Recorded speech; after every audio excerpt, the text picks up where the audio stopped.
Welcome to the WellPlayed DLC podcast, Australia's juiciest gaming podcast, powered by SteelSeries, but more on that later. It's a huge morning, exciting morning. I'm joined by Adam Ryan, Good morning, it's early. James Wood, Good morning, gamers. Nathan Hennessy, Good evening. Ash Whaling, Good morning. It is early. Why do you say evening, Nathan? and I am Zach Jackson as right, people usual. listen to But let's get straight stuck into it because we only have a small little run today. No time for a chinwag. Fun. No time for fun. We don't like fun. Fun is We're bad. here for efficiency now. That's it. All right, where do we want to start? Do you want to start straight off the bat with what we've just experienced? Yeah, let's do it. Let's rip the Let's- band-aid off.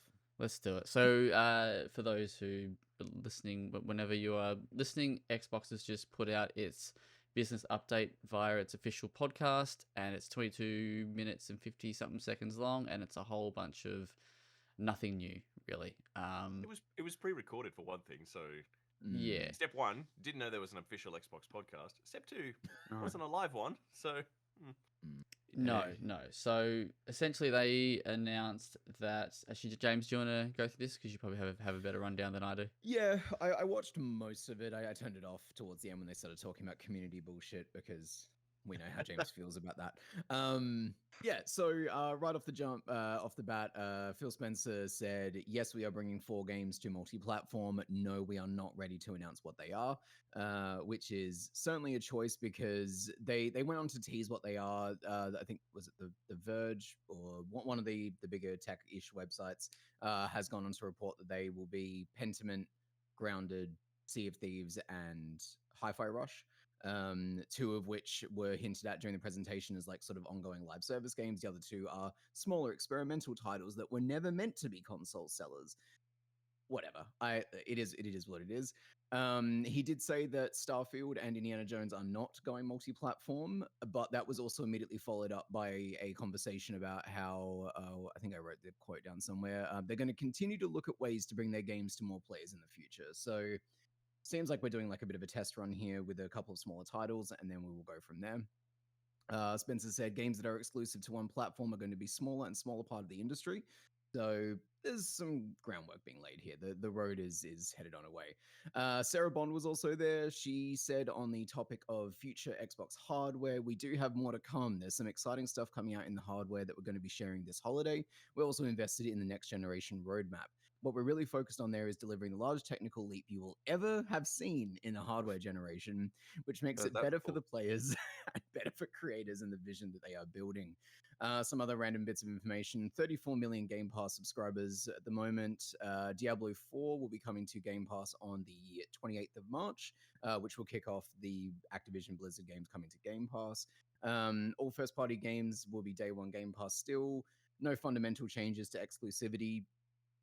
I mean, I don't know how you view this as anything other than a fundamental change to exclusivity, but this is the Xbox double speak, and it was 22 minutes of that. So, yeah, there you go.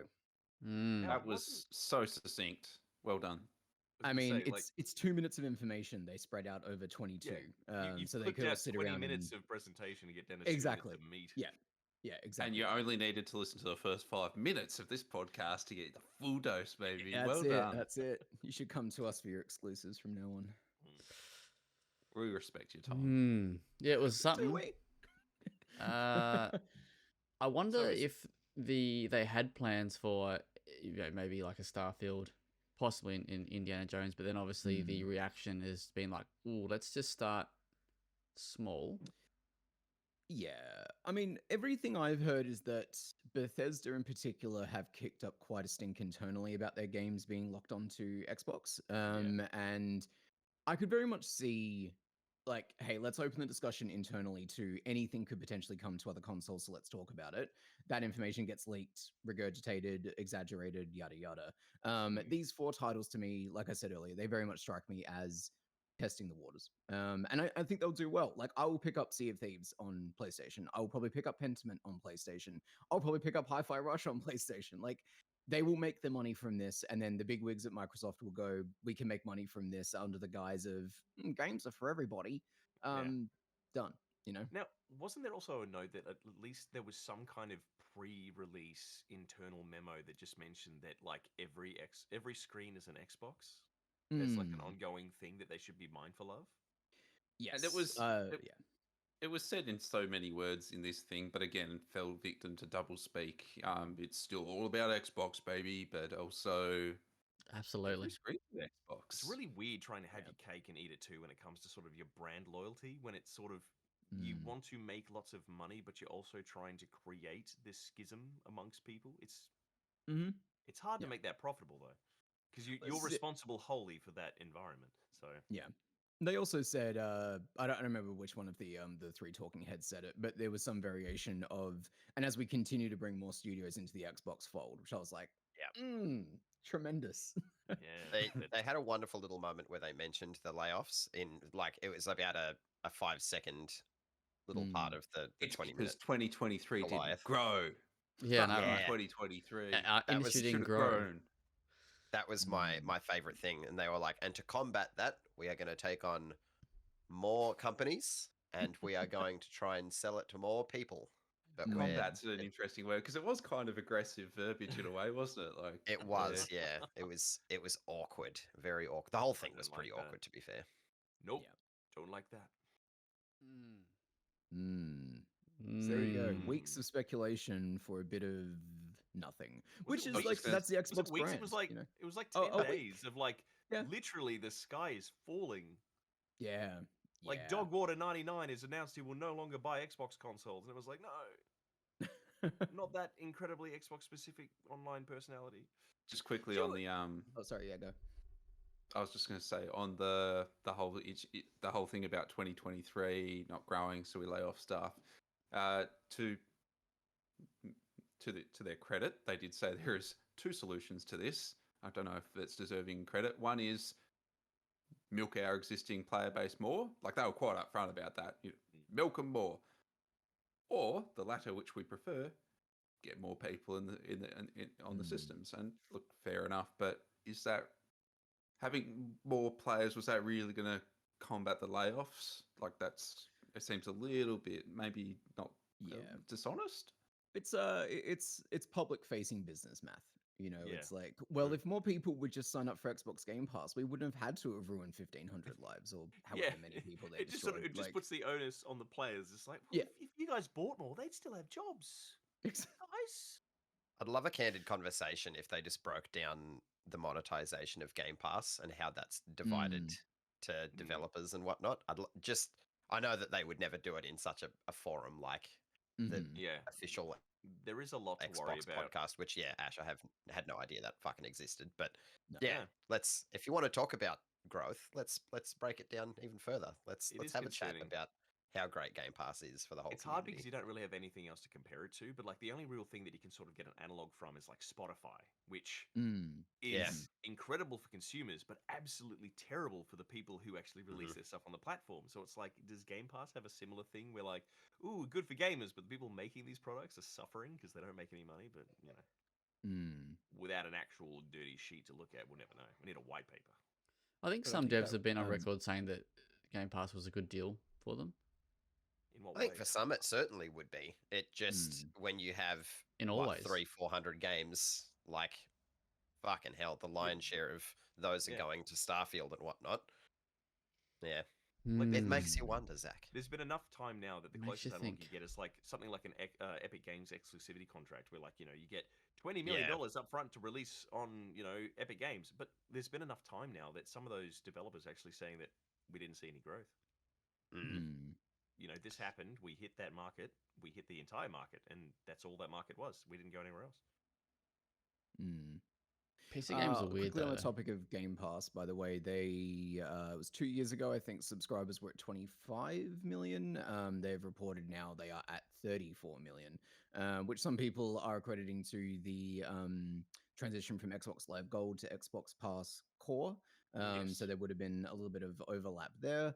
I think that's still relatively short of where they wanted Game Pass to end up over the next couple of years by a good millions of subscribers. But I mean, ostensibly hasn't plateaued. But again, we have very little to compare this to about where these things are happening, the trends that they're following.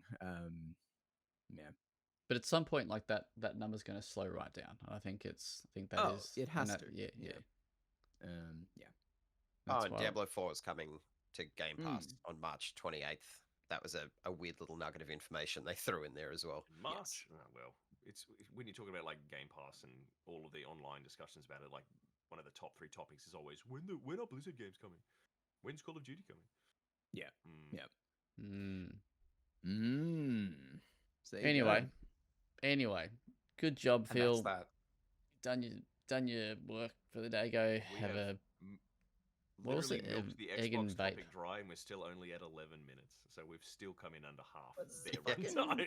vapid company with not much to say about it. Like, God, they just odd. Mm-hmm. yeah, Like, they're not great.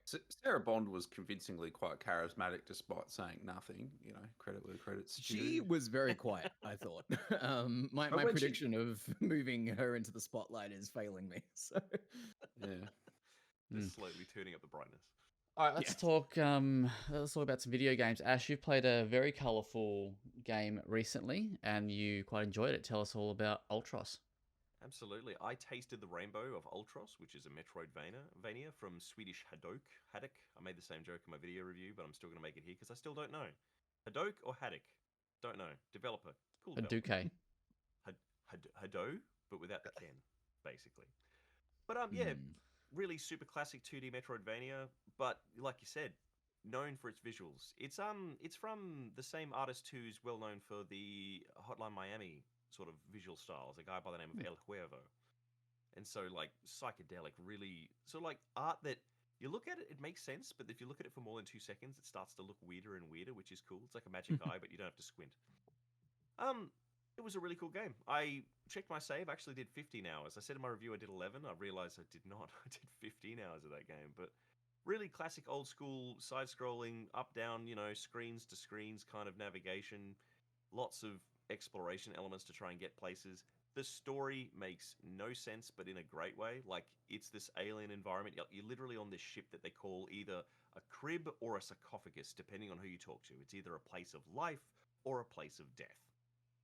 And it's just mostly organic. There's gardens everywhere, so the biggest hook of the game is gardening. You stick seeds in the grounds and things come out. You've got to harvest your seeds. You can get fruit to eat. And 90% of the puzzles that are in the game based around how to get places comes down to what kind of seed can you put here. Like, one of the first things I did when I learned how to grow stuff was I discovered that there was verdant soil on a roof. And you can drop the seed on the ground, and because it's all physics-based, you can literally do a blade backflip, soccer kick it into the air so that it roots in the ground and then grows a vine that you can swing on. And at that moment I went, okay, this game doesn't just look cool, it is really cool.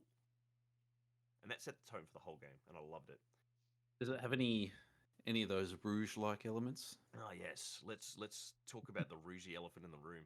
I went into the game thinking it was a roguelite, because it does have a mechanic where there's a thing called a loop where basically a big thing will happen, the screen will fade to black with all kinds of weird El Cuervo art energy going on, and then you just wake up back at the start again. But all of your input into the world is still there. The doors you've opened, the puzzles you've solved are still done, but your skill tree and your inventory have been emptied. But it's not true roguelike. When you die, you go back to a checkpoint, and those reboots, they're called loops. They seem to have been deliberately done to take things away from you to set up sort of different, either story beats or exploration beats. One thing I didn't mention in my review is that you don't have a double jump as a standard. The double jump comes from you getting a particular tool called an extractor. It's like a specific multi-tool thing, and it just sort of has a little bit of flavor text that says can be used for a range of functions. Also gives you a double jump. And I remember when I got it, I was thrilled because I'm like, this game is so cool, it just needs a double jump.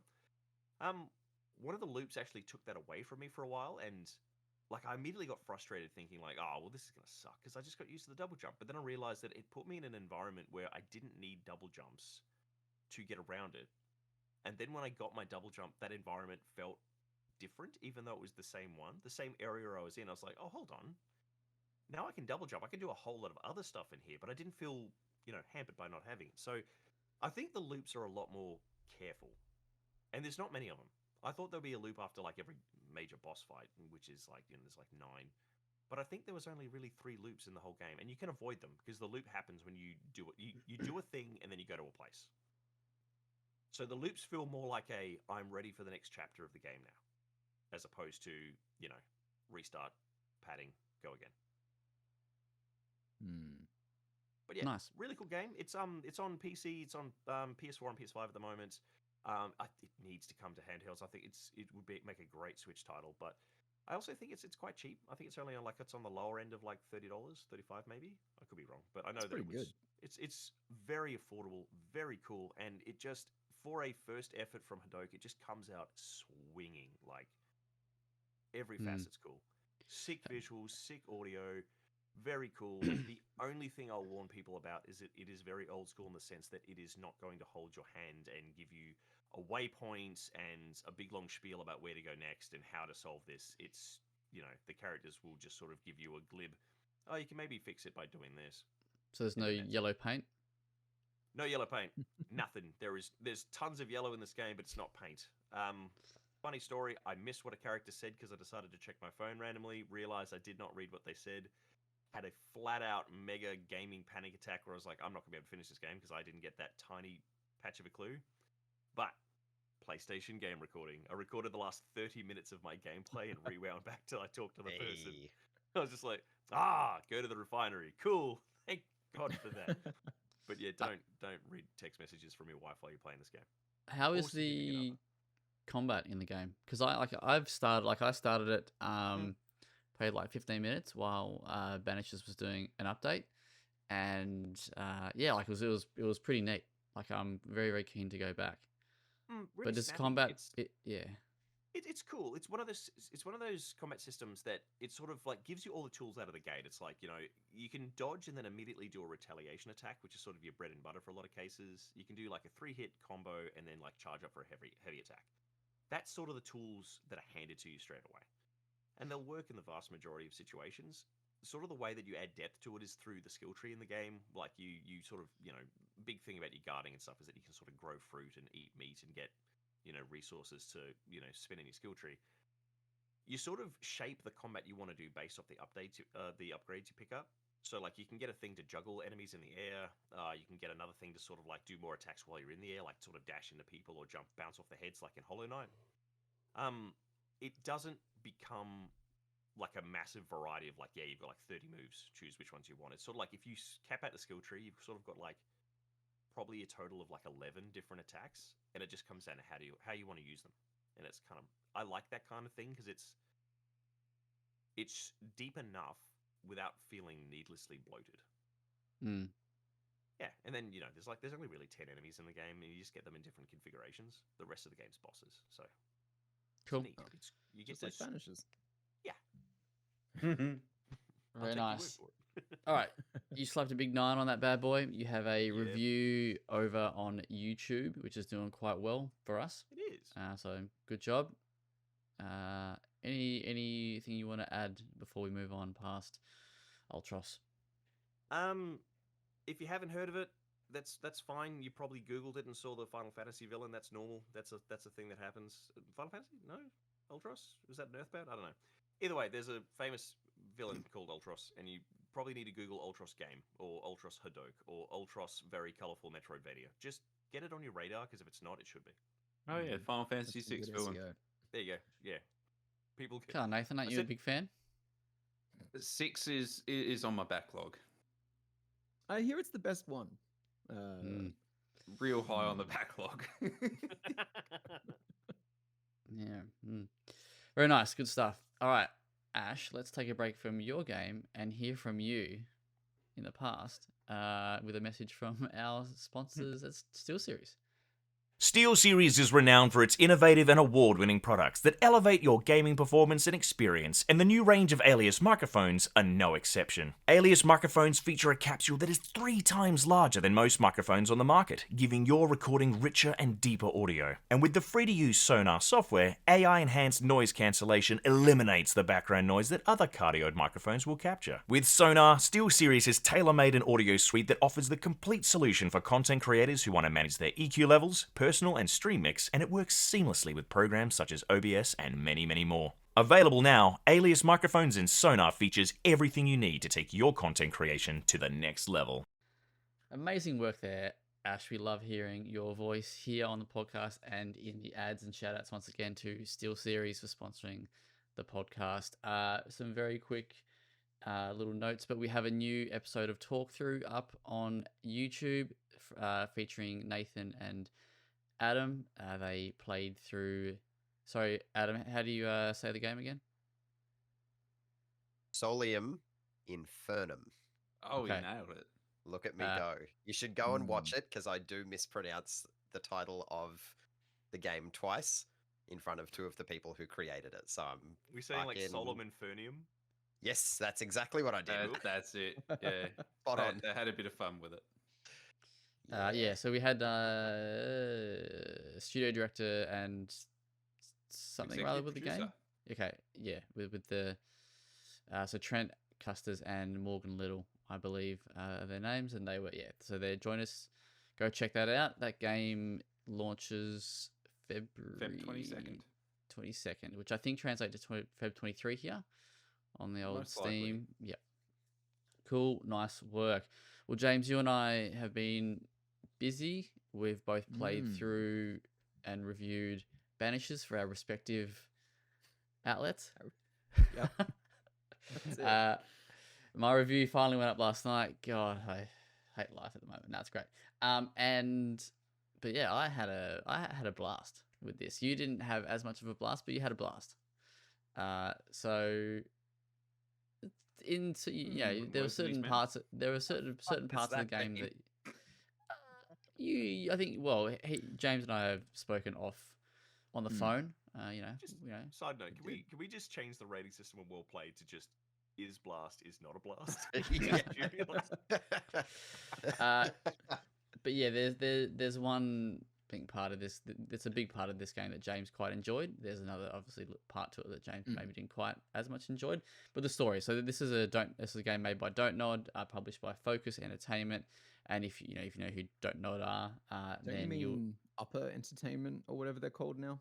push pull up. Push up, push up. Pull up, Pull up. up, baby. Pull up There skirt. you go. kids. Yeah. I wonder if nappy that's a going to go into a partnership with Big Ralph. I was Deadlift. thinking that when Big I saw squad. the name change. Yeah. He's So really you grown over there. insist. Yeah, so this is Don't Nod. They've made Life is Strange and Vampire, however you want to say that game. They also did a game called Twin Mirror, which I also really quite liked, but no one seems to know existed. And they did Remember Me as well. Twin Mirror is like Wish Alan Wake, kind of. Oh. We got You're Alan really Wake selling on it, bro. No, honestly, I could fuck with that. That's... Kind of. Yeah. It's Okay. Yeah. It's if let's just no, that's mean. That's gonna be a mean comment to Timu the. Wake.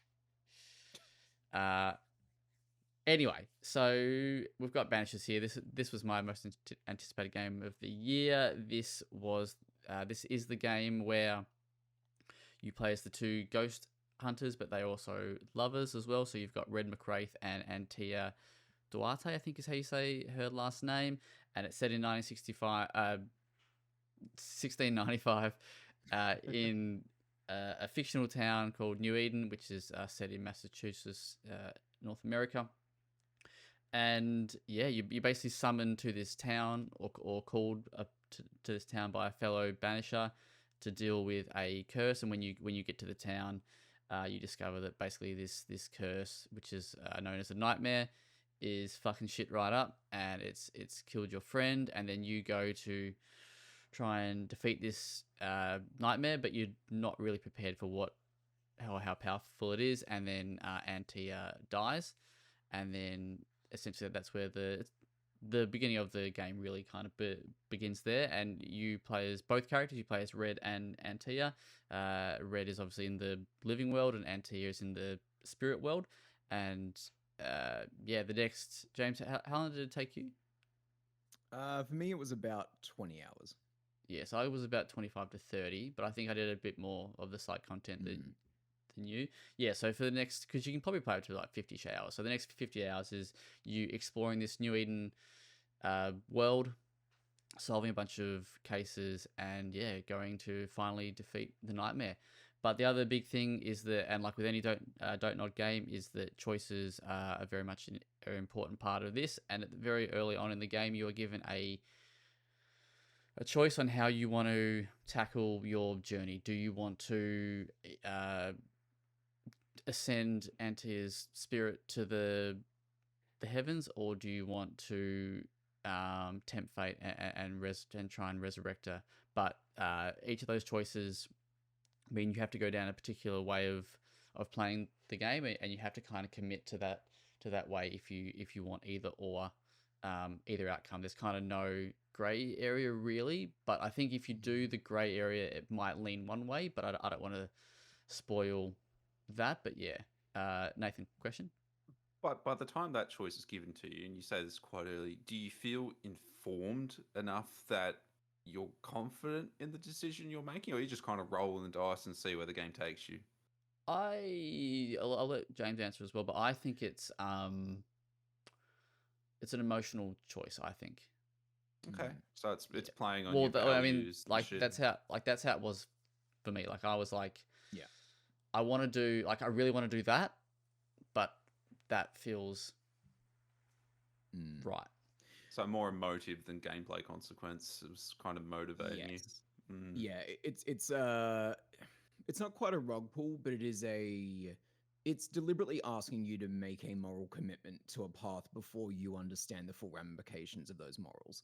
Okay. And I think that makes it very interesting because the whole prologue of the game sets you up to choose the let her go, the ascension path is the right thing to do. Right.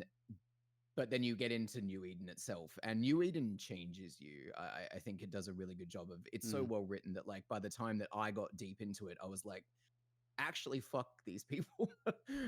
So yeah, the writing and the story, and in particular the voice acting, are easily the standouts. Yeah, I think we kind of both agree on that. I think the voice acting by both Red McCraith, who is Russ Bane, and Antea is phenomenal. Like Red is like one of my favorite characters in video games. His performance was sensational. There are these, and he's written so well that he's very there's a lot of empathy in what they talk about, and you can feel his distraughtness, his him kind of going through his emotions and kind of trying to accept that, and the choice that you've made and Tia's death, but also having to kind of still be around her, but know that that's that's not going to last forever, kind of thing.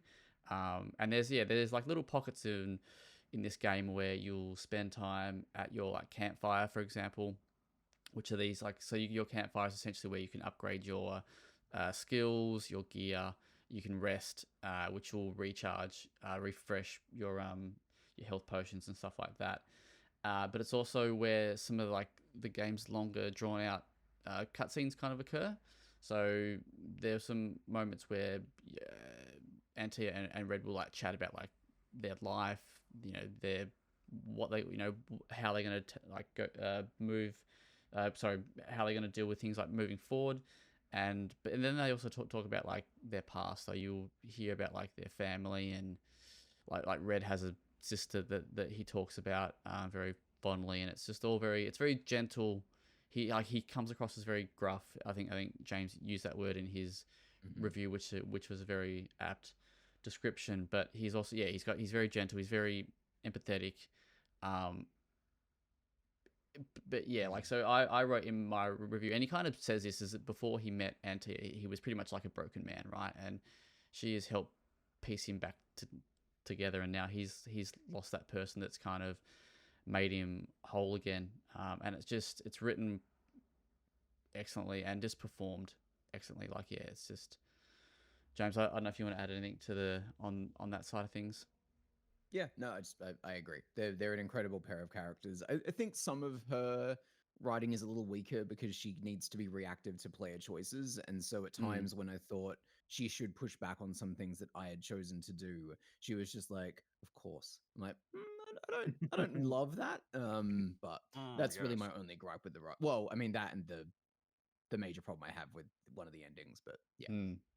The only thing, and I didn't write this in my review because I actually forgot, but I don't think it's necessarily a problem with the game. But I found so Antaeus. So let's kind of just go back a little bit. So when you're exploring New Eden, there's various ways to get around, and there are some times where areas are gated off or blocked off because you need to use Antaeus' spectral powers, and these will unlock over time. But there's things where you can do like a big blast, right, to basically smash through some rocks that are blocked by the spirit world.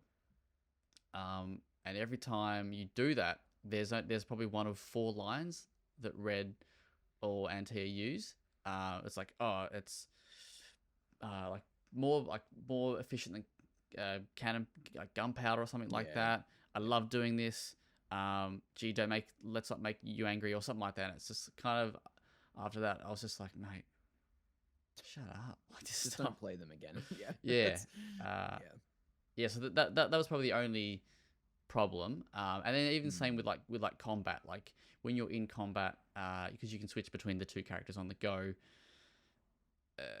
If you use Red for too long, Antea she'll be like, don't forget about me, or I'm here to help, or what. She does that even if you use her though. Like I used her exclusively in one combat encounter, and at the very end, she was like, "I could help too." I'm like, I know, you did. So there's some little things like that, but I don't think it really takes anything kind of away from the overall experience. That's just, but there is some issues with repetition that we'll get into. I'm just trying to make sure we don't drag too long, but okay, well, let's just go straight into it. So the combat is probably where James had his biggest issue from a gameplay sense. I mean, because there's not really much else. I think top to bottom, its gameplay is actually not very good. Okay. The more I sit on it, there's not much in there that I liked physically doing, other than sitting and listening to these characters talk. So for each haunting, you can do investigations, quote unquote, and they give you this really splashy screen at the beginning of the game where it looks like you're going to be like filling out evidence and like things like motivation, why someone is still here, and you get notes and stuff.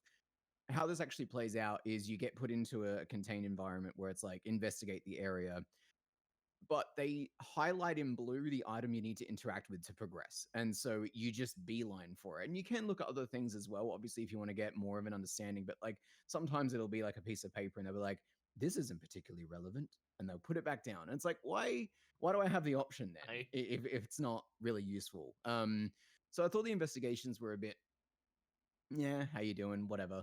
And then that leads you into, it's an open world game, right? But it's very like God of War open world. I'd say open zone. I'd say open zone maybe. Exactly. Yeah. Very particular paths. You can't like cross a creek. You can't slide down a ledge. Like it is you shimmy across things or you shimmy between rocks to get to different places. It's very restricted in how you move around. Does it do that classic thing where you need to sort of push through a really narrow bit of rock path to get places? Oh, yeah, so classic. Many times. It will do that in the overworld. It will do that inside houses. It will do that in the spectral realm that you go to. It is everywhere. I found it. Passages. God. Yeah, exactly. Yeah. This ethereal realm has a small crevasse. But yeah, look, I thought that sucked. And then like combat is probably not the worst of it, because you can have some fun with it, but it is very, very, very basic. So I actually didn't mind the combat. I actually quite enjoyed the combat. I thought the issues that I had with the combat weren't the combat's fault, if that makes sense. So let me explain that, so that does make sense to you, right? Cheers. So combat is kind of like, James kind of said it before, it's very God of War-y in that kind of sense. You can't... Red can hack and slash. He's got a saber, and I think it's called a Bane. I wrote this in my review, and Kieran was like, what are you talking about? And I was like, isn't that what it's called in the game? So I googled it and I was like, maybe it's not called a bane. Anyway, but he's I got can't remember. he can hack and slash, and he's got a gun that he can shoot as well. And it's kind of Devil May Cry in the sense that there's never any ammo restraints. It's just it's always there. And NT is like a supernatural brawler. She can use a supernatural fist to punch the shit out of the ghost and shit like that. Supernatural fists. Put that on the box. That's it. But you can basically switch between the two on the go. And just to quickly jump back, the haunting cases that James were talking about, they will give you, once you complete those, they will give you skill points to upgrade Antia's skills, basically. And then when you level up through progressing through the game, you'll get points that can upgrade or unlock Red's access to skills. So you kind of get a handful of skills just by progressing through the game. But then the rest you'll need to unlock by doing these cases, right? So, but yeah, like I had a ethereal blast. There's one where you can kind of freeze people in time for a split moment. But these are like your baseline unlocks, right? These are free, right?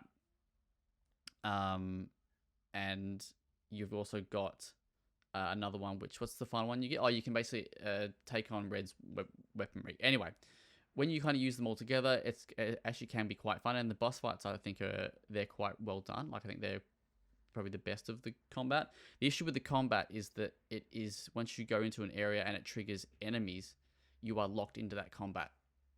You can't just run away Classic. and jump a wall and run off and just ignore it. You have to actually fight those enemies, kill those enemies before you can actually leave that area. And that's my issue with that's what makes the combat feel a bit repetitive in my sense. Like towards the end of the game, when I was like, I just want to finish this son of a bitch. Like, I keep trying to, and because it's a looty kind of game, right? There's a lot of Assassin's Creed loot in this, or no, not Assassin's Creed, but Ubisoft style loot. There's like color in this graded game. loot. It's really bizarre RPG systems just kind of crammed in there. Yeah, You so want the purples. yeah, And it so was the basically, style at the time. that's why I found the combat quite just a bit of a chore, because I was forced to do it so often. I didn't actually hate doing the combat when I really wanted to do the combat and like in boss fights and stuff, but just those constant always, yeah, because when you're trying to run through a forest to get to a certain point and it triggers combat like 6-7 times, you're like, and the other issue is that we'll talk about is the enemy design is very, very minimal. There's only probably 5 or 6 maybe different enemies that you fight within the world, and you find those quite early on. Yeah, so it just kind of it feeds into that repetition. But if you just literally just run past things and not engage, then it would be much less annoying. Yeah. But yes, we only have a certain little bit of time left. James, do you want to add anything else to it? I just want to say, obviously, being a choice-based game, you get different endings based on your choices. The ending that Zach got, I think, upholds the narrative really nicely and all kind of fits in perfectly. The ending I got, and I looked this up afterwards, it would have changed had I done 80% of the side quests or something like that. It's a nebulous number they don't actually confirm. But the ending I got, not only did it say, hey, you're going to need to play for another 10-ish hours to figure out if what we're doing is correct here, it also fundamentally rewrites a major character in a way that completely fucks up the game's themes and politics. I found it fucking awful. I really, really did not like the taste it left in my mouth, unfortunately. But if you choose the good path, quote unquote, you're fine. Don't worry about it.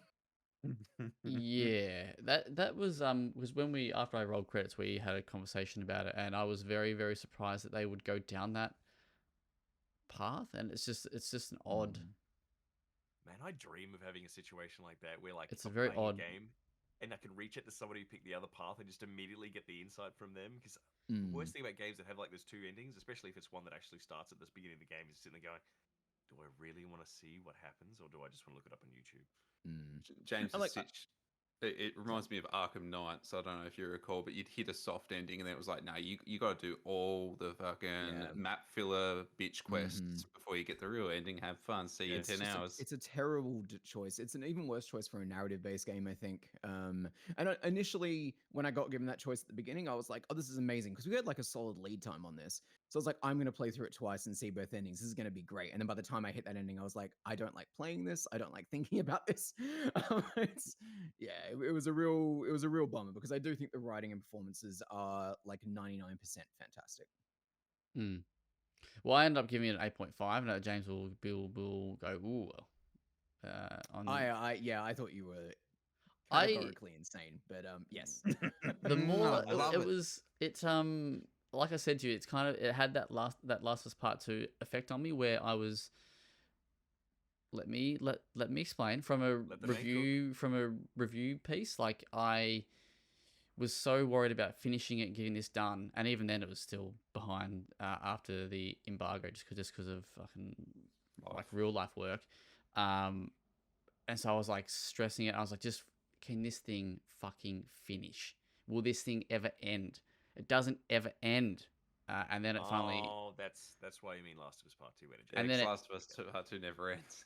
and then it did finish, and I was like, you know what? Now that I think about it for like 24, after sitting on it for like 24 hours, I actually would go back to that game and do all that. Like, I really wanted to do all like the haunting cases. Like, there was so much more in that game I wanted to do. Yes, there's obviously some issues with, I think, the world exploration and stuff like that, but that's a story and a world that I want to go back and do more of. The pain in the ass thing is that once you actually do finish, you can't go back and do it. You have to reload an existing save to do it. So anyway, that's kind of where I was at, and I was like, look, the writing, story, characters, I think are excellent. Like, my ending was really good. It was actually quite emotional, and yeah, like, there were actually like moments in that game where they were talking. I wrote that someone was cutting onions like nearby. Like there were a few times where I was like, I'm getting a bit teary, but I really enjoyed it, and the combat I thought was fine. Like, I had no issues with it. Aside from that other, the other part of the game. So in Anyway. the rating system, would you say it's a blast, and James would say it's not a blast? Blast, not blast. Complicated blast. I had a few of them. I'd give it a Powerade Mountain Blast. That's what I would give it. Alright. That's Powerade Mountain Blast. Mountain Dew Glad- Baja Blast, baby. I hate Glad this is going to become There's a a thing. gamut of blasts. I think it should have been more attention given to the fact that complicated blast was followed up with Nathan saying, "I've had a few of those myself." I think Nathan's. No, we won't commit to that on the podcast.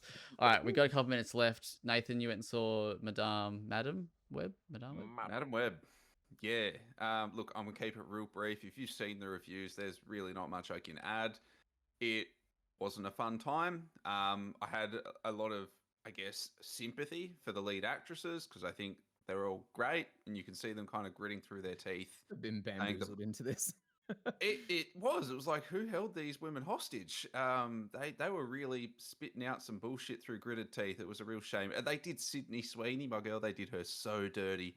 They try and portray her as like a 14-year-old klutzy ditz, and that's, I guess it's against type, but I mean, you could tell she was in pain. No fight scenes, weird for a superhero film. Just nothing really. It was just a fucking nothing burger of a film. So I haven't seen it, but I've heard a lot of that. I've heard a lot of people just going like, "This is one Sony swerve that we just can't forgive." They have categorically. if you told me lied the to us script in was written marketing. by AI, I'd be like, it makes a little bit of sense. It's all Didn't set up Dakota for a say that sequel. on SNL. She said it was if AI made your boyfriend's favorite movie, it'd be this film. Yeah. Oh, okay. So this is news to me, but it would make perfect sense. It's all set up for a sequel that I'll be shocked if it ever happens. Nothing happens in the film. Everything you've seen in the trailers was exclusively for the trailers. Are you telling me that they weren't studying spiders in the rainforest right before my mother died? Well, that fucking line isn't even in the film. Yeah. Well, The whole film's just a bait and switch. Same thing happened with Morbius. Well, at least there was some fun to be had in Morbius. Morbius had action scenes befitting of a superhero film, as cheesy as it was. It had a bat Hadouken. It had something. This doesn't have any heart. So yeah, you read the reviews. I got nothing to add. Shame, and if you took your loved one to Valentine's Day for that, then yeah, that was uncomfortable. Valentine's Day. Yeah, it did. Jesus Christ. Yeah, so I guess someone ain't that. Yeah, my sympathies. There's a joke in there about madams and webs, but we're not going to make it. We are not. gonna make it. But what we will make is we'll give quick shout outs to Mark's Mario and Donkey Kong review. He says that it remains an enjoyable platform puzzle as it did back on the Game Boy Advance, freshened up and featuring a small number of modern and welcome additions. 8.5. We love our 8.5s at WellPlayed. That is a monkey blast, if we've ever heard one. All right, let's wrap it up. Thank you for listening to this week's episode of the WellPlayed DLC podcast. If you wanted to check out the content, go to www.well-played.com.au. And we will see you next week. Shout out to Xbox. Good job shitting the bed once again.